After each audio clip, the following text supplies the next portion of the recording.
ვარდისფერი ოქტომბერი, ძუძუს კიბოს შესახებ ცნობადობის ამაღლების საერთაშორისო თვეა, კამპანია უკვე დაიწყო.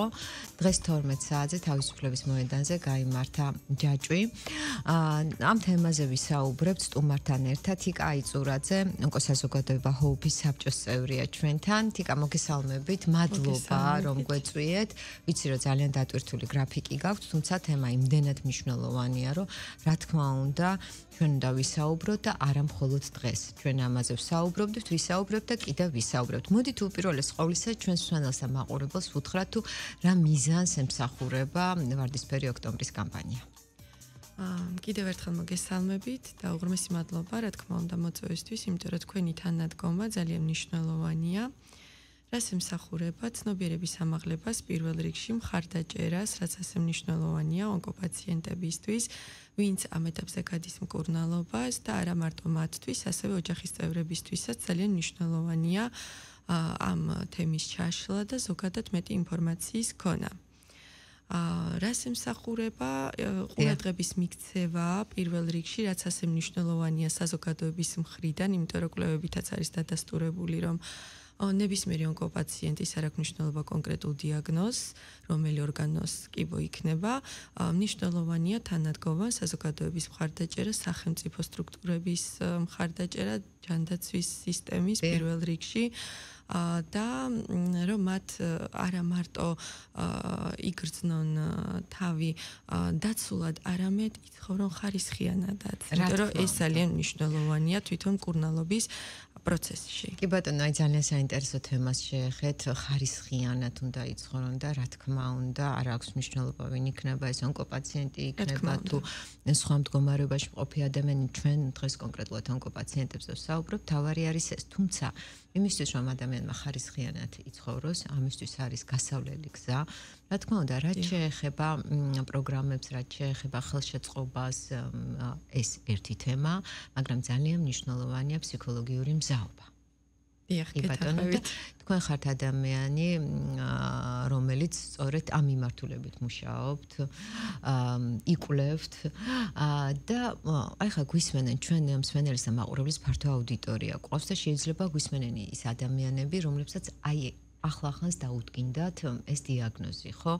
უპირველეს ყოვლისა, რას ეტყოდით მათ? ჯერ ცოტა შესავალს გავაკეთებ. რა თქმა უნდა, როგორც გენებოთ. დიახ, დაკავშირებით და ასევე რა თქმა უნდა მიმართავ კიდევაც უნდა გაკეთო. ეს შესავალს და ყველაფერი იქნება მიმართვა. დიახ. პირველ რიგში ძალიან მნიშვნელოვანია ფსიქოლოგიური მხარდაჭერა თვითონ დიაგნოზის გაგების მომენტიდან. მაგრამ მკურნალობის პროცესში და რეაბილიტაციის შემდგომაც ასევე მნიშვნელოვანია ფსიქოლოგის ჩართულობა, იმიტომ რომ ძალიან ბევრ პრობლემას აწყდებიან ონკოპაციენტები, იქნება ეს საზოგადოების მხრიდან სტრესის გავლენა, იმიტომ რომ თვითონ დიაგნოზია უკვე ძალიან სტრესული და ზოგჯერ უნაროს ხდის ადამიანს, იმიტომ რომ ფსიქოტიპზეა დამოკიდებული, რამდენად აქვს მზაობა, რომ შეებრძოლოს და მართოს პროცესი და არ გაიქცეს, იმიტომ რომ ძირითადად ადამიანები ძალიან კარგად აზროვნებენ, აცნობიერებენ, მაგრამ როდესაც საქმე დადგება თვითონ ქცევაზე, რომ განახორციელონ კონკრეტული ქმედება, იქ არის პრობლემა ზუსტად ამ გაქცევის. აი, მნიშვნელოვანი არის ადაპტაციის უნარი, ანუ რამდენად სწორად მართავ პროცესს და რამდენად სწორად არის დაგეგმილი თვითონ მკურნალობის პროცესი. ასევე თვითონ პერიოდს უფრო ამსუბუქებს, როდესაც ფინანსური პრობლემა არ არის, მედიკამენტებთან დაკავშირებით, კვლევებთან დაკავშირებით, საზოგადოების ჩართულობა, იმიტომ რომ მაინც სტიგმატიზირებულია, კი გვაქვს ასე ვთქვათ, წინსვლა და უკეთესობა სხვა წლებთან შედარებით, მაგრამ იცვლება გარეგნობა, თქვენ კარგად მოგეხსენებათ და თავად გარეგნობის ცვლილება იმდენად პრობლემური არ არის იმ მომენტში, რამდენადაც საზოგადოების დამოკიდებულება. რომ აი თუნდაც თავგადაპარსული გოგონები ხო რამ ხელგამბედაობა უნდა და მივესალმები ამ კამპანიას, იმიტომ რომ ამით არაფერი შავდება პირიქით, ეს არის დროებითი პროცესი და ამ ყველაფერს ეშველება, ამას მალვა არ სჭირდება და მკურნალობაზე უარის თქმა ზოგიერთ შემთხვევაში როგორც ხდება ხოლმე. მაგრამ ძირითადად ამის მიზეზი საზოგადოების არასწორი დამოკიდებულება არის ხოლმე, ზედმეტი ყურადღება, რომ რატომ არ აქვს დაუშვათ თმა ან რაღაც მსგავსი. უფრო კარგი იქნებოდა კოლეგიალურობაც ასეთ დროს სამსახურში მხარდაჭერა, ვისაც რითი შეუძლია.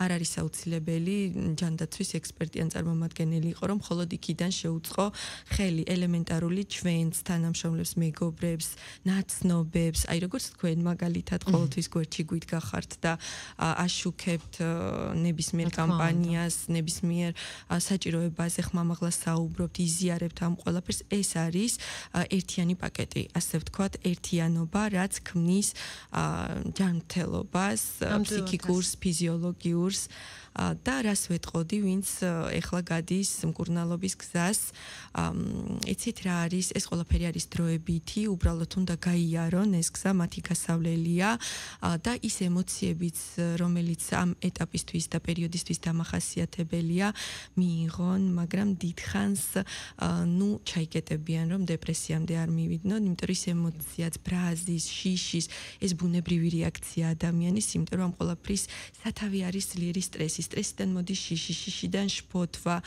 მაგრამ როდესაც სწორად მართავ პროცესის აღარ გადადის მე დეპრესიაში. სწორად მართვაში და შფოთვის დაძლევაში ფსიქოლოგი და ვარდისფერი სივრცე ეხმარება ქალბატონებს, ვარდისფერ სივრცეზეც რომ გითხრათ. კი გეტყვით, აი იქამდე მიმყავდა ზუსტად ეს საკითხი, რამდენად მნიშვნელოვანია ჯგუფური გაზიარება, ჯგუფური თერაპია და ამის ხელშეწყობა სახორციელებს უკვე მრავალი წელია ვარდისფერი სივრცე, ევროპადონა, ანუ ჰოუპ გაერთიანებულები და სხვადასხვა პერიოდის გამარჯვებული ქალბატონები, რომლებიც გაერთიანებულები ვართ ერთ გუნდად, ვუზიარებთ ჩვენს გამოცდილებას იმ ქალბატონებს, იმ ადამიანებს ვინც ახლა გადის ამრთულ გზას. და იცით როგორ არის ადამიანს თეორიაზე მეტად პრაქტიკული მაგალითი ჭირდება და რაც უფრო მეტ გადარჩენილ და გამოჯამრთელებულ ადამიანს ნახავს, მით უფრო მეტია მტკიცებულება იმის, რომ კიბოგანაჩენი არ არის და ის ფაქტი, რომ დროულად უნდა მიმართონ სკრინინგს და ნადრევ სტადიაზე უფრო მარტივია ამ პროცესების მართვა. კი, ეს არის უდაო. ეს არის უდაო. და სანამ სკრინინგზე გადავალთ და ეს არის ერთ-ერთი მნიშვნელოვანი ფაქტორი პრევენციისა, წლევანდელი კამპანიის გზავნილი არის, ნუ განვაგვასხვავებთ. აი რას მოიცავს და რაზე აქცენტი ამ შემთხვევაში გაკეთებული? ანუ ქვეტექსტი რა არის? ქვეტექსტი აი თვითონ სიტყვას გვიჩვენებს, რომ ნუ განგვასხვავებთ, ანუ იგულისხმება ყველანაირი სახეობა. კიბოს ყველანაირი სახეობა, რეგიონები, თბილისი, მარტო თბილისი ხომ არ არის საქართველო და კი არის მიღწევა, ბევრი რაღაცა გაკეთდა, მაგრამ კიდევ ბევრი რამ არის გასაკეთებელი ამ კუთხით, იმიტომ რომ არის ხარვეზები, რომლებიც აღმოსაფხრელია, ასევე პეტიცია, რომელიც შეტანილია იქ 2-3 მედიკამენტზე, რომელიც მაგალითად ერთ-ერთი არის კეიტრუდა, რომელიც საკმაოდ ძვირად ღირებული არის და საჭიროა მკურნალობის პროცესში, რომ იყოს სრულად დაფინანსებული, რა რაოდენობაც არის საჭირო, აი ამას რომ მივახციოთ და სადიაგნოსტიკო კვლევებიც, რომლებიც ძირთად აშინებს ხოლმე პაციენტებს, იმიტომ რომ მოგეხსენებათ საკმაოდ ძვირად ღირებულია. ერთია, როდესაც პაციენტის უკვე ოპერაციას აფინანსებს ჯანდაცვის სისტემა და მეორეა, როდესაც რაღაც კვლევებია დამატებითი, რომელიც დაუშვათ არ ფინანსდება და ეს კამპანია მოიცავს მთლიანად ამ ყველაფერს, ასევე ფსიქოლოგიურ მხარდაჭერას, რომ ყველა ადამიანისთვის მნიშვნელოვანია, არა მარტო თვითონ დიაგნოზის გაგების მომენტში, არამედ მთლიანი პროცესის მართვის გასწვრივ უნდა იყოს ჩართული ფსიქოლოგი, ზოგჯერ ფსიქიატრიც საჭიროა, იმიტომ რომ მედიკამენტების ჩართულობაც არის მნიშვნელოვანი, როცა ამის საჭიროებაა, რომ გარე გამღიზიანებლებისგან იყოს ფსიქიკა თავისუფალი. კი ბატონო, და რაც შეეხება დაფინანსებას, აი თქვენ აღნიშნეთ რამდენიმე მედიკამენტი, რომელიც აუცილებელია და ძვირად ღირებულია, თუმცა ისიც უნდა აღნიშნოთ, რომ რაც შეეხება თბილისის მერიას, ჩართულობა მიმართულებით ძალიან მაღალი, ანუ 100%-იანი დაფინანსება პროგრამა HER2. კი ბატონო. ანუ ეს საკმაოდ ძვირად ღირებული მედიკამენტია და თუ ადრე დავუშვათ სოციალურ და დაუცველები ფინანსდებოდა 100%-ით, ახლა აბსოლუტურად ყველა ხო ფინანსდება და მე დარწმუნებულია, რომ ეტაპ და აი დიაგნოსტიკაზე საუბრობთ თქვენ, ხო? ანუ ესეც არის ძალიან მნიშვნელოვანი და აბსოლუტურად ყველა პრობლემა და ყველა გამოწვევა დაძლეული იქნება ისევ და ისევ გუნდური მუშაობის პრინციპით, ხო? და ძალიან მნიშვნელოვანია აი მსგავსი კამპანიები, აი ვარდისფერ ოქტომბერზე ვსაუბრობთ ჩვენ და ყოველწლიურად ესეთი მასშტაბური კამპანია იმართება, ხო? და სწორედ ეს არის მართებული გზავნილი, სწორედ მიწოდებული ინფორმაცია და თან ამ დიაგნოზის მქონე ადამიანების ესეთი ჩართულობა, ხო? თან გამოჯანმრთელებულების, წარმატებულების, ლამაზებისთან მით უმეტეს, როდესაც ქალბატონებზეა საუბარი, ხო? და აი ჩვენ აღვნიშნეთ ადრეული დიაგნოსტიკა. ეს არის, ამიცი ალბათ ამაზე მნიშვნელოვანი და საუკეთესო პრევენცია არ შეიძლება რამე იყოს, ხო და სკრინინგი, რას ნიშნავს კიდევ ერთხელ რომ ვუთხრათ ჩვენს ქალბატონებს, იმიტომ რომ ძალიან ბევრია რომ არ მიდის ან რა ვიცი შიშის და კიდე დროის ფაქტორიც არის რამდენად მნიშვნელოვანია მით უმეტეს როდესაც სახელმწიფო ამას გთავაზობს ხო კი მით უმეტეს როდესაც ხელმისაწვდომია და უფასოა ხო რატომაც არა პირველ რიგში დავიწყებ იქიდან რომ მართლა ბევრი რამე გაკეთდა და უბრალოდ არ შეიძლება რომ არ აღვნიშნოთ და ზუსტად ერთიანი ჩართულობით რაც თქვენ აღნიშნეთ და გუნდურობით იმიტომ რომ ჯანდაცვის სამინისტროს აქვს მზაობა იმის რომ თუნდაც ითანამშრომლოს და ის ჩვენი მიწოდებული საკითხებიც განიხილოს არაერთხელ ყოფილ ვართ ამ მსგავს შეხვედრებზე და რომელსაც მოყვა რა თქმა უნდა რეაგირება და შედეგებიც იმიტომ რომ დღეს ის არ გვექნებოდა რომ არ გავერთიანებულიყავით ყველა რაც გვაქვს უბრალოდ მესმის ეს ერთ დღეში არ კეთდება და მოკლე პერიოდში როგორც გვინდა, მაგრამ როდესაც უკვე დაძრულია და ბევრი რამე არის გაკეთებული, ეს უკვე იმედს და мотиваციას მეტად გიმაღლებს იმისას, რომ კიდევ უფრო მეტი გაკეთდეს, იმიტომ რომ ბოლო შეხვედრაზე საუბარი იყო იმაზე, რომ ეს ხარვეზები რაც არსებობს, კიდევ რომ აღმოიფხრას. ანუ იმდენად ინფორმირებულები არიან და ჩართულები თვითონაც ვისაც ეს საკითხები ეხება, რომ ამის აღნიშვნა ნამდვილად საჭიროა. და რაც შეეხება სხვა დანარჩენს და სკრინინგს, სკრინინგი ეს არის ყველა ქვეყანაში, მარტო ჩვენთან არა, ზოგადად ყოველთვის მნიშვნელოვანია ნაადრევი დიაგნოსტიკა, ანუ დიაგნოსტირება და ნაადრევ სტადიაზე ყოველთვის ყველაფერი უფრო მართვადია, შემდგომ უფრო რთულია ამ პროცესის მართვა და კიდე დამატებითი კვლევები და მედიკამენტების ჩართვა საჭირო. შესაბამისად, ანუ ეს უკვე ჩვენზეა დამოკიდებული, როდესაც არსებობს ეს უფასო პროგრამები, რატომაც არ უნდა ვისარგებლოთ.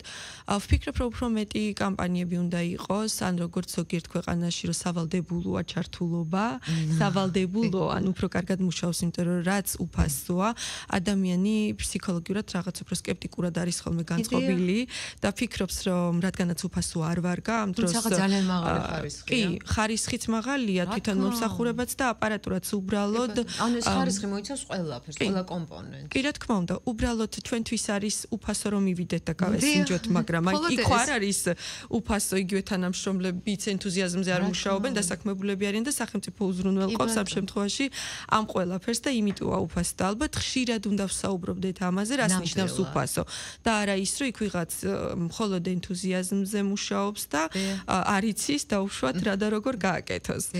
შესაბამისად, აი დროზე რო აღნიშნეთ თქვენ, რომ დროის ფაქტორი დროის ფაქტორი უფრო გამართლება, რაღაც თუ არ თავის გამართლება.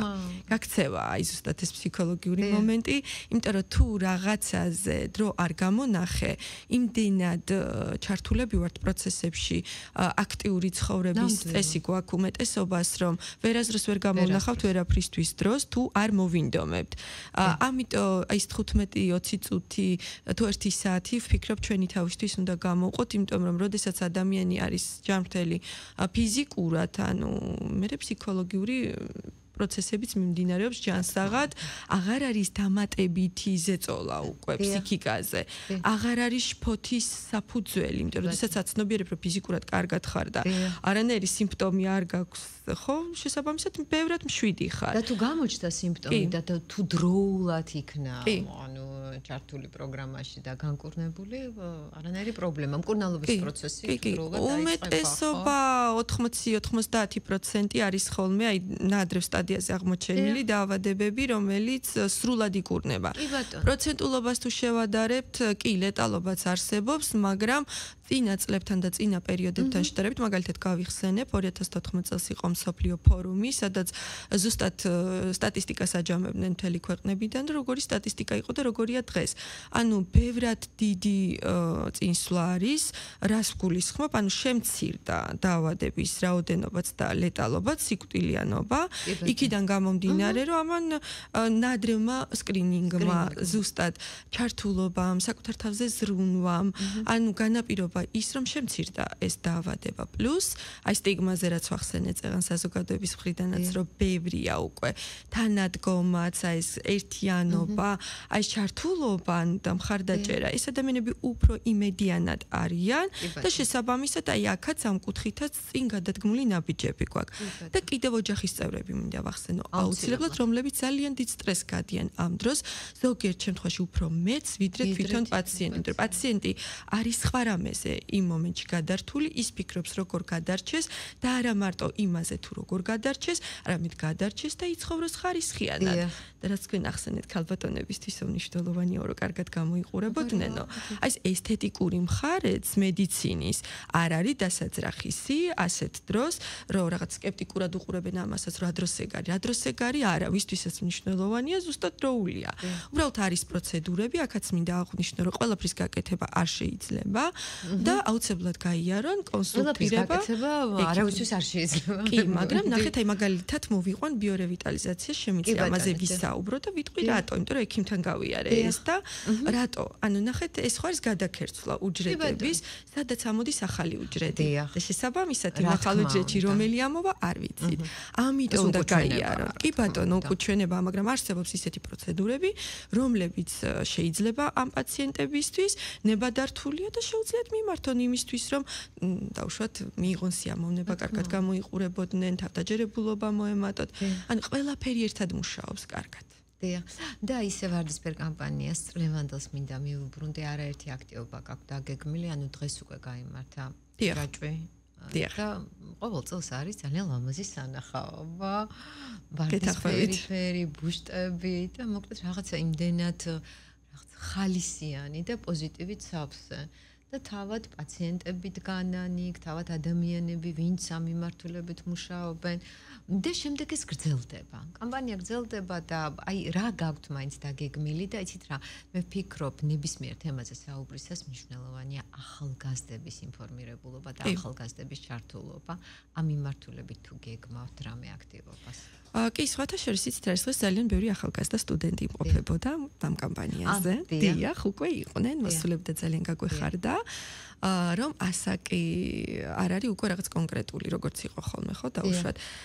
ან იმყოფებოდნენ უფრო ზრდასრული ასაკის. ეხლა არა, ეხლა სტუდენტების ჩართულობაც დიახ არის ძალიან ხშირი ხასიათის, თვითონაც უკვე უჩნდებათ ინტერესი, აი კულტურა ყალიბდება იმის, რომ ნაადრევად მიმართონ სკრინინგს. ნუ მათ ხა ასაკობრივი ის ღვარი აქვთ და სკრინინგ პროგრამაში ვერ ჩაერთვებიან, მაგრამ თვითონ მიდიან დამოუკიდებლად და 6 თვეში ერთხელ წელიწადში ერთხელ იტარებენ სკრინინგს, თვითონაც ავრცელებენ უკვე ამ ინფორმაციას, მაღალია დაინტერესება და რაც შეეხება თვითონ ინფორმირებულობას, ხშირად არის ხოლმე ინფორმაციის მიწოდება, რაღაც ტრენინგების მეშვეობით, გასვლითი, ანუ როგორც იგეგმება რეგიონებში, ასევე ადგილზე და ისეც არის ხოლმე ასეთი კამპანიები, რომ სტუდენტებს უტარებენ და აცნობენ თუ რაზე უნდა გაამახვილონ ყურადღება და მათი ჩართულობაც და დაინტერესებაც არის ძალიან მაღალი. შემიძლია ეს ვთქვა. რაც შეეხება ჩვენს დაგეგმილ ღონისძიებებს და აქტივობებს, ძალიან ბევრი საინტერესო კამპანია იგეგმება, არა მარტო თბილისში, მინდა აღვნიშნო რეგიონებში.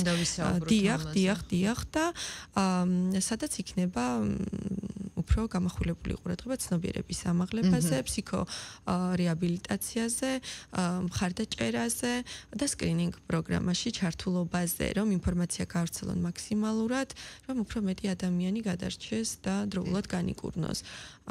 რაც შეეხება ვარდისფერ სივრცეს, ასევე გაიხსნა ვარდისფერი სივრცე, ესეც სიახლეა ბათუმში. დიდი მადლობა და ვგეგმავთ, რომ სხვა რეგიონებშიც არსებობდეს ასეთი სივრცეები, სადაც ქალბატონები ერთმანეთს გაუზიარებენ გამოცდილებას, იქნება ჯგუფური თერაპიები, არტ-თერაპია და ზოგადად სხვადასხვა სოციალური კამპანიები, რომლებიც მნიშვნელოვანია ასეთ დროს. ეს როგორც ფსიქოლოგმა შემიძლია ვთქვა, იმიტომ რომ მუშაობ ამ მიმართულებით. მაგისტრატურაშიც ეს თემა მქონდა, დოქტორანტურაშიც ვაგრძელებ და ძალიან ბევრი საინტერესო ნაშრომი მაქვს ამოღებული, რომელიც გამოვიყენეთ ჩემ კვლევაში და მინდა ვთქვა, რომ შვეიცარიელი ფსიქოლოგი ცეიმი ზუსტად აღნიშნავდა, რომ აი სტრესის გავლენა უნდა შევისწავლოთ უფრო სიღრმისეულად, იმიტომ რომ შეიძლება იყოს ზუსტად ერთ-ერთი ფაქტორი онკოლოგიის პროვოცირების. ერთ-ერთი ფაქტორი, ამიტომ რაც უფრო მეტი კვლევა ჩატარდება სტრესის კუთხით, თუ მოხდება იდენტიფიცირება თუ რა ახდენს უფრო მეტ გავლენას ასეთ დროს, იმიტომ რომ ფსიქოტიპებზეა დამოკიდებული, ძირითადად გავლენას ჩვენზე ვერაფერი ვერ ახდენს თუ ჩვენ არ მივიღეთ ეს და არ მოვეკეცით გავლენის ქვეშ, მაგრამ ეს თუ გავაცნობიერებ, ბუნებრივია გავლენის ქვეშაც არ მოვექცევი და სანამ იქამდე მივა ადამიანი რომ გააცნობიეროს, სჭირდება ზუსტად ჩართულობა ფსიქოლოგების. დიახ და აი საინტერესო თემაში ხეთ სანამ ადამიანი მივა აქამდე ამ წერტილამდე, რა თქმა უნდა, თანადგომა ჭირდება დახმარება, ფსიქოლოგის ჩართულობა და რამდენად გახსნილები არიან თავად პაციენტები და რამდენად დიდია მათი მზაობა ფსიქოლოგებთან ურთიერთობის. ხო, ეს ცოტა ისეთი თემა, რთული ხო, მაგრამ ნუ აი მაინც შევეხოთ. ხო, უნდა შევეხოთ ისეთი თემა, აუცილებლად უნდა შევეხოთ. მზაობა აქვთ, თუმცა რა თქმა უნდა ყველას მიმართ არა. მაგრამ ნახეთ როგორი მდგომარეობა პირველ რიგში ნებისმიერ დროს ონკოლოგიური პაციენტია თუ არა არის მნიშვნელოვანი ექიმსა და პაციენტ შორის და ფსიქოლოგსა და პაციენტ შორის რა ნდობა ხო ეს ნდობა უნდა შედგეს თუ ნდობა არ არის როგორი კარგი ფსიქოლოგიც ეს იმას ანიშნავს რომ ფსიქოლოგი ცუდია უბრალოდ არ არის განწყობილი ეს ნდობით პაციენტი იქ მერე მკურნალობასაც ბუნებრივი აზრი არ აქვს იმიტომ რომ ხომ არ აიძულებ გამორიცხული არ შეიძლება. მზაობა აქვს ზოგადად რა თქმა უნდა, უბრალოდ მიდგომა სჭირდებათ ალბათ სპეციფიური, უშუალოდ უნდა ესმოდეს ფსიქოლოგს, როგორ უნდა მიუდგეს. ნუ ფსიქოლოგი ემპათიის გარეშე ვერ იქნება, მაგრამ განსაკუთრებით უფრო მეტი ნდობა აქვს იმ ადამიანების მიმართ, ვისაც ეს გზა გამოვლილი აქვს და ესმის არა მარტო თეორიის დონეზე, არამედ პრაქტიკულადაც. და როგორც მაგალითად ავიღოთ ჩემ შემთხვევაში და არ ვარ მე მარტო, ხო? მე ვუყურებ როგორც პაციენტი, ყოფილი პაციენტი და უკვე როგორც პროფესიონალი ფსიქოლოგი, რომელიც იკვლევს ამას სიღრმისეულ დონეზე. ანუ თუ რა გზას გადის ფსიქიკა ამ რთულ პერიოდში და იმ პერიოდებს და პირველად სხვათაშორისო შესაძაც დავიწყე ამ თემაზე მუშაობა. იმ პერიოდში გავდიოდი მეც მკურნალობის გზას და мотиваცია იყო სხვების გადარჩენა და სულ აღნიშნავ ხოლმე რომ პირველ რიგში მე გადავრჩი თქო, იმიტომ რომ იმდენად სიღრმისეულად ჩავიხედე ფსიქიკაში, რომ მივხვდი როგორ შეიძლება და ამ პროცესების მართვა და დავიწყე მე სხვებისთვისაც ამის გაზიარება. და მზაობაც რა თქმა უნდა ქონდათ ამ ადამიანებს განსაკუთრებით ალბათ ჯადოსნური სიტყვა ეს იყო კვლევას როცა ვაწარმოებდი რომ გამარჯობათ მე თიკა ვარ ყოფილი ონკოპაციენტი ფსიქოლოგი თუ დამეხმარებით კვლევის ჩატარებაში თქვენთვისაც კარგი იქნება ჩემთვისაც და კიდევ ბევრი ადამიანისთვისაც და ვერ ვიტყვი რომ მზაობა არ ქონდათ არც ერთ პაციენტს აბსოლუტურად უარი არ უთქვამს პირიქით იმიტომ რომ მათი იცოდნენ და იციან რომ ეს კეთდება ერთიანობისთვის ყველასთვის და რაც შემიძლია მაქსიმალურად ვეცდები გამოვავლინო კიდე საინტერესო ფაქტორები, რაც შეიძლება ავირიდოთ თავიდან, იმიტომ რომ რეალურად არის სტრესი ერთ-ერთი ფაქტორი და გარდა იმის, რომ დაუშვათ თვითონ გარემოს თუ შევეხებით, იგივე დემოგრაფიულ მახასიათებლებს, ფსიქოტიპს, პიროვნულს და ასე შემდეგ. დიახ და როდესაც ზოგადად ამ დაავადებაზე ვსაუბრობთ, რა თქმა უნდა, გუნდიდებს შედეგს. ნებისმიერი ინდივიდის შემთხვევაში და ეს გუნდი არის დიდი ჯაჭვი. ამ ჯაჭვის შემადგენელი რგოლები, პირველი რა თქმა უნდა პაციენტი, ოჯახი, ოჯახს აქვს ძალიან მნიშვნელოვანი როლი, არ მინდა მე რომელიმე რგოლი გამომრჩეს, რა თქმა უნდა, სახელმწიფო, არასამთავრობო სექტორი, ყველა ერთად. ყველა ერთად, დიახ. და საზოგადოება ზოგადად და აი სწორედ ეს რგოლები არიან მნიშვნელოვანი რგოლები იმისთვის რომ თუნდაც თავად საზოგადოებამდე მიიტანონ მართებული ინფორმაცია და მოხდეს ცნობიერების ამაღლება და მე დარწმუნებული ვარ რომ თითოეული რგოლი კიდევ გაძლიერდება. კი, აუცილებლად. დიახ, და ალბათ საერთაშორისო გამოცდილებაც ხო რაც შეეხება ახლა ევროპა დონას, ონკოსაზოგადოება ჰოუპს ვარდისფერ სივრცეს, ანუ თქვენ ძალიან დიდი კონტაქტები გაქვთ, თქვენ იზიარებთ საერთაშორისო გამოცდილებას, ანუ პროგრამებში იღებთ გაცვლით მონაწილეობას.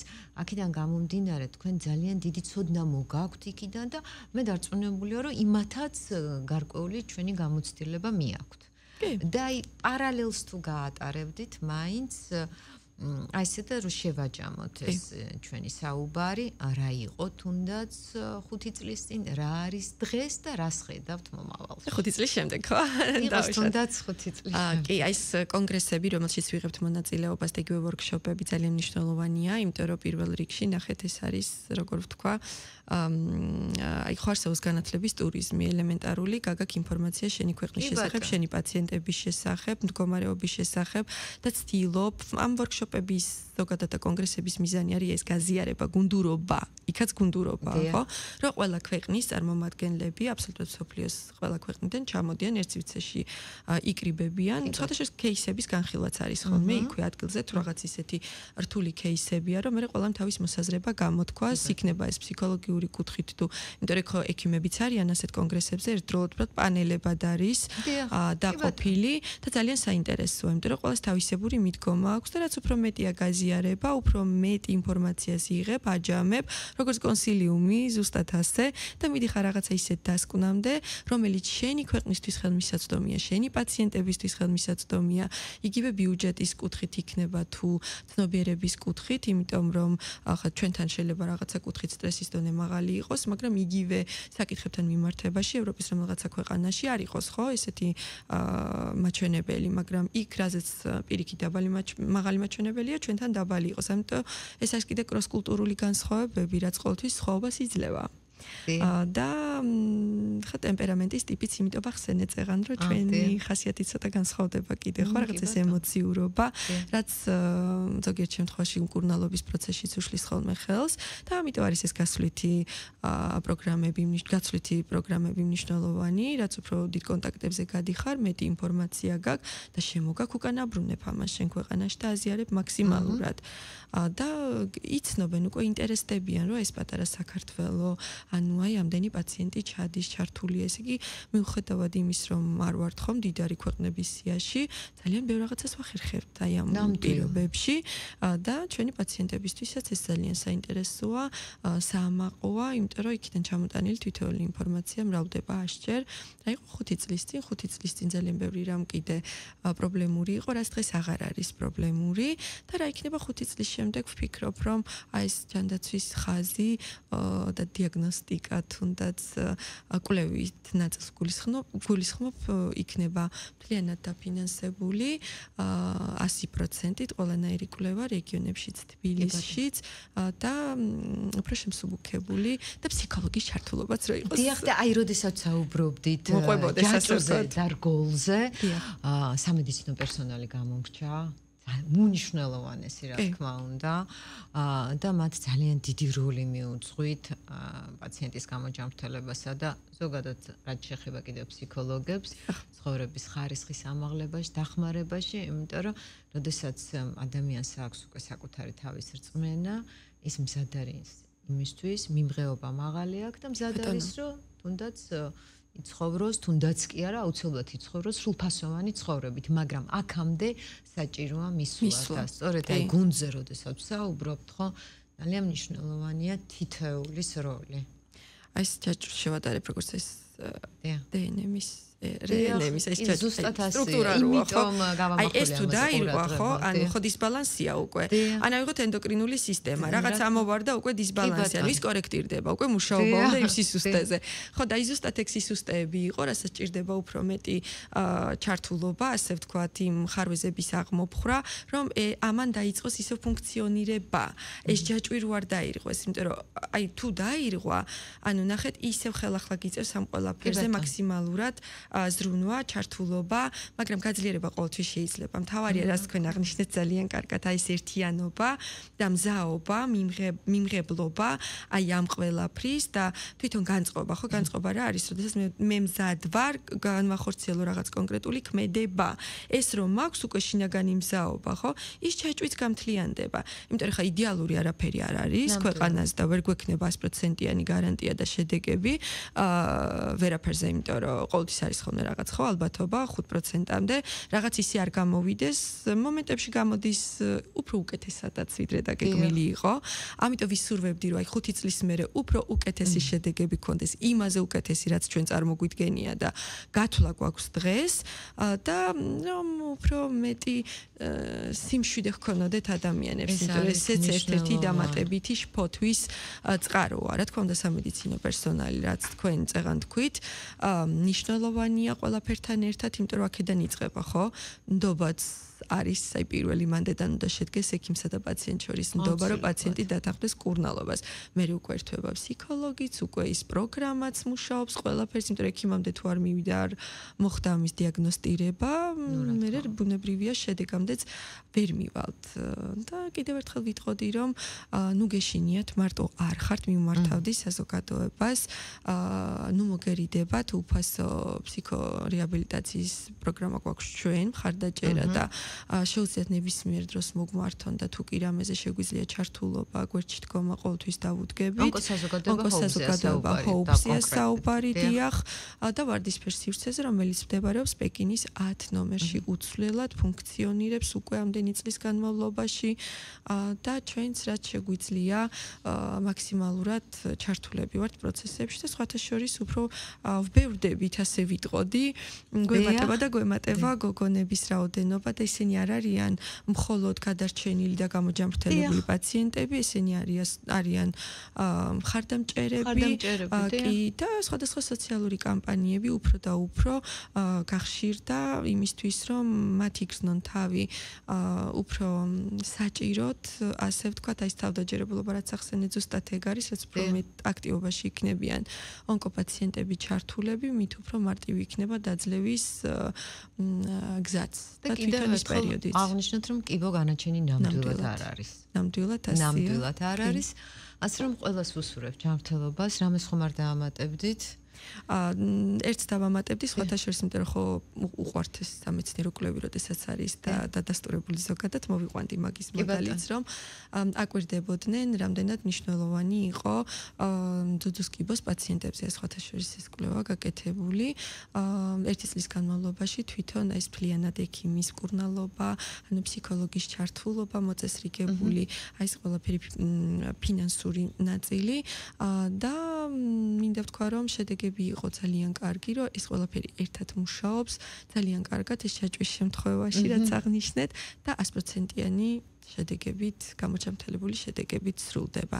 და თან ზუსტად ისე, რომ სრულ ფასოვნად იწყებს ადამიანი ისევ ცხოვრებას. კი, ყოველგვარი შიშების და სტრესის გარეშე. და უბრალოდ რა არის სტრესი? სტრესთან ერთად ცხოვრებას ვსწავლობთ ადაპტაციის კარგი უნარის მეშვეობით. ნამდვილად ასეა, ძალიან საინტერესო მოსაუბრებ ძანდებით. დიდი მადლობა. ვფიქრობ, რომ უკვე ბევრ ადამიანს დაეხმარეთ, თუნდაც ის, რომ თქვენ ხართ ერთ-ერთი გზამკვლევი, თქვენ ხართ ის ადამიანი, რომელიც იყავით ონკოპაციენტი და დღეს უკვე მუშაობთ ამ მიმართულებით ფსიქოლოგები ძანდებით. რა თქმა უნდა, გისურვებთ წარმატებებს და კიდევ ერთხელ ვეტყვით ჩვენს მელას და მაყურებელს, რომ ოქტომბერი ძუძუს კიბოს შესახებ ცნობადობის ამაღლების საერთაშორისო თვეა, ვარდისფერი ოქტომბრის კამპანია უკვე დაიწყო. ყველას ვუსურვოთ წარმატებები, ჯანმრთელობა და რა თქმა უნდა ძალიან მაღალი ხარისხის ცხოვრების და ეს კიდე რას მოიცავს ჩვენ ამაზე ვისაუბრეთ და ჩვენს მელას და მაყურებელს თუ აი ახლა შემოგვიერთდა შეუძლია გადახვევის რეჟიმში ეს გადაცემა ვნახოს